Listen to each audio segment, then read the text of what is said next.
बहुत सारे बिंदुओं के साथ पदाधिकारियों को निर्देश भी दिया गया। उनमें से कुछ महत्वपूर्ण बिंदु हमारे सामने थी, जिसका हम लोगों ने निष्पादन किया। आप सब लोगों ने देखा और आप सब लोगों को मालूम है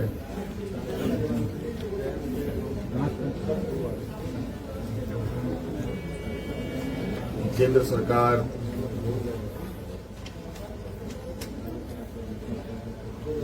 देश की रक्षा हेतु अग्निवीर जैसी कार्यक्रम को चला रही है।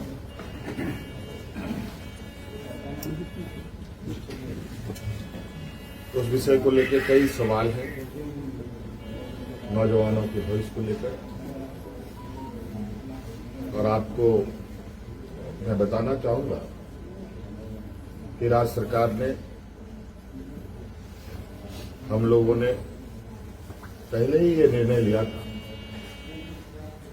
कि झारखंड राज्य के जो भी नौजवान अग्निवीर में शामिल होंगे और किसी घटना में अगर उनकी मृत्यु होती है तो उनके पूरे परिवारों के साथ, परिवारजनों के साथ राज्य सरकार खड़ी रहेगी। और राज्य पुलिस कर्मियों को जो राज्य की किसी घटना में मृत्यु होने पर जो सहायता सहयोग सरकार देती है, वही सहयोग अग्निवीर के परिजनों को भी दे होगा।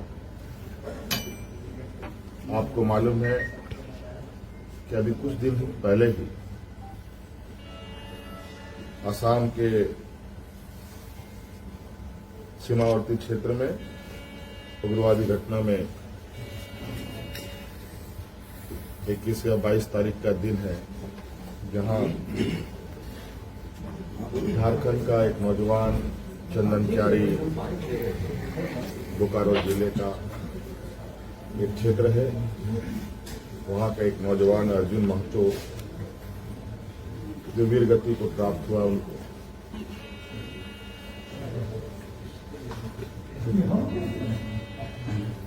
और आज हमने उनके परिजनों को बुलाया। उनके भाई को हम लोगों ने एक नियुक्ति पत्र दिया और 10 लाख रुपए अनुदान भी उन्हें उपलब्ध कराया गया। और उनके भाई बलराम महतो बोकारो समरानायक में चतुर्थ वर्ग के पद पर उनको नियुक्त भी किया गया।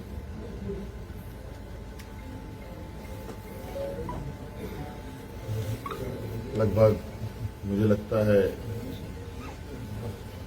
इस घटना को हुए हफ्ता दिन हुआ होगा, और हमारी कोशिश थी कि अविलंब उनको ये सहायता उपलब्ध कराया जाए, क्योंकि आप सबको मालूम है कि राज्य में आचार संहिता लागू था, सरकार गठन की प्रक्रिया चल रही थी, और सरकार गठन होने के पहला कदम हम लोगों ने उस पीड़ित परिवार के साथ खड़ा होने का अपना संकल्प पूरा किया। इसके अलावा आज सभी विधायकों को 81 विधानसभा में जो चुने गए सदस्यों को शपथ ग्रहण हेतु प्रोटेम स्पीकर के रूप में प्रोफेसर स्टीफन मरांडी जी को चुना गया, और ये भी निर्णय लिया गया कि आगामी 9 से 12 तारीख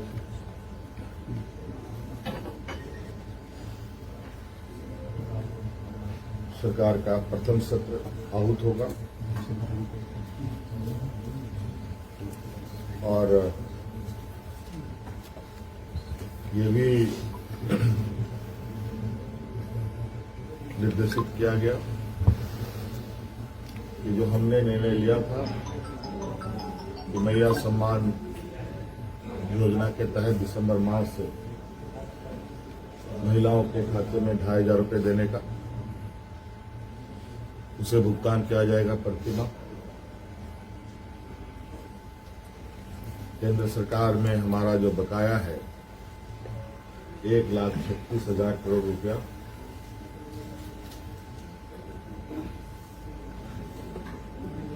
जो केंद्रीय सरकारी उपक्रमों पर है,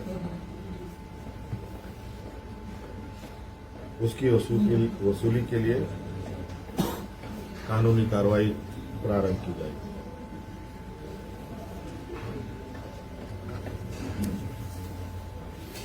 आपको पता है ये राज्य देश का सबसे पिछड़ा राज्य है। यहाँ पर सामाजिक सुरक्षा, सोशल सिक्योरिटी अत्यंत महत्वपूर्ण और आवश्यक है। इसके तहत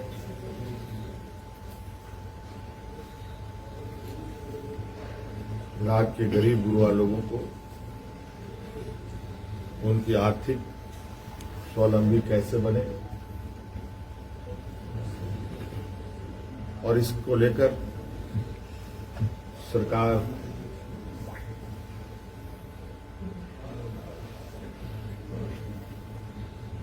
को अपनी आय बढ़ाने की आवश्यकता होगी। इसके लिए नए स्रोत खोजे जाएंगे। खनन क्षेत्र में लागू या चल रहे पुराने करों की समीक्षा होगी और उसमें वृद्धि एवं न्यायिक मामलों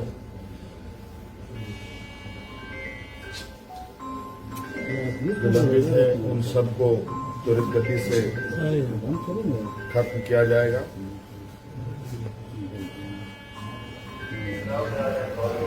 खनन क्षेत्र में कितनी अधिक करें बढ़ाई जा सकती है, इस पर सरकार आगे बढ़ेगी। आप सबको मालूम है कि हम लोगों ने उत्पाद सिपाही में भर्ती की प्रक्रिया पूरी कर ली है, लेकिन इस प्रक्रिया के तहत बड़े पैमाने पर नौजवानों की जाने गई हैं, जो बहुत ही दुखद घटना के रूप में हमारे सामने आया है।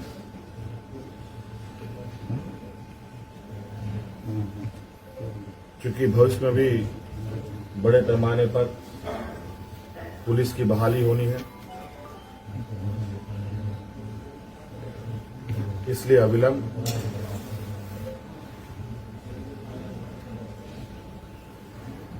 पीछे हुए नियुक्ति में जो घटना घटी है उसकी समीक्षा की जाएगी।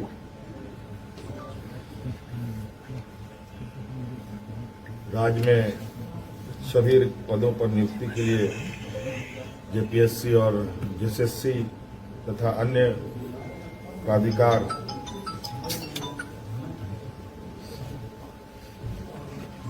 1 जनवरी 2025 के पूर्व परीक्षा कैलेंडर प्रकाशित किया जाएगा और जो लंबित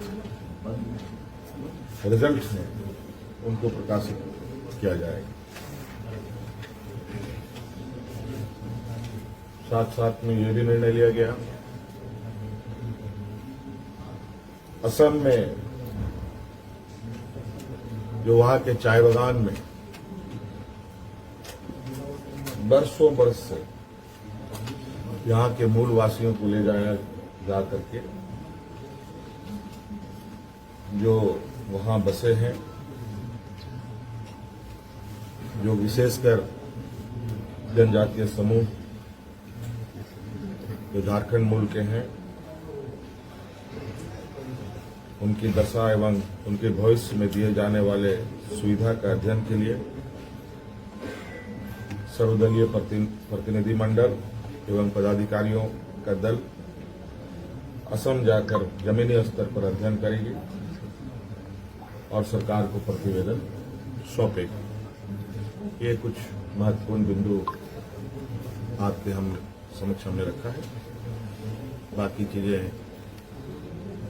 और भी है जो हम समय समय पर आप सब लोगों के समक्ष अवगत कराने का काम करें।